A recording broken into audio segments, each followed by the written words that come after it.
Hey now, my name is Nick from Board Game Brawl, and this is your Kickstarter update.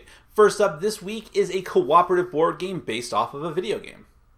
The banner saga Warbands is from the company Mercs Miniatures and is based off of a video game by the company Versus Evil, and you can actually pledge to get the video game and several other things associated with it as part of this campaign. Now, the main game is a cooperative one where you and the other players are trying to get your warband to survive by fighting off brigands and all kinds of other nasty creatures as you progress through this mystical world. However, you have to make a lot of choices during the course of the game, and those can have consequences that come back to bite you, and that is exactly how the video game was as well. Now, it seems really interesting. I like the artwork and the style, same as with the video game. Mercs does have a very spotty reputation so far, despite their Kickstarter projects being very successful. They still haven't even fulfilled their last Kickstarter yet, and they seem to be having a lot of problems with that. Nevertheless, I am still very interested in this one. Centauri Saga is from Vesuvius Media, and it bills itself as a 4X co-op game. You're taking your fleet of ships together with the other players and trying to fend off raiders and explore the galaxy. It's supposed to be a game that takes place in a shorter amount of time than most 4X games, and it looks to be a better cooperative experience than games like Galactic Strike Force, which were quite a disappointment, so keep your eye on this one.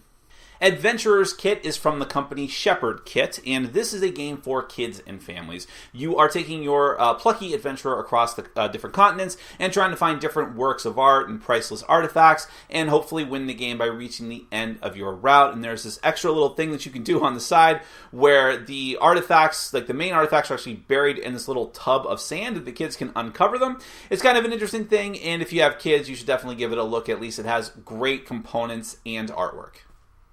Brilliantity is from Sphere Games. There seem to be quite a few ant games in the last few years, actually, and this is one where, once again, you are taking control of an ant colony and trying to spread out and take more colonies and take more territory than the other players. It has very cute and bright, colorful graphics, which is in stark contrast to quite a few of the other ant games that I've seen, so definitely a nice change of pace there. If any of these things seem that they interest you, like light to moderate Euro game with colorful graphics, give it a look.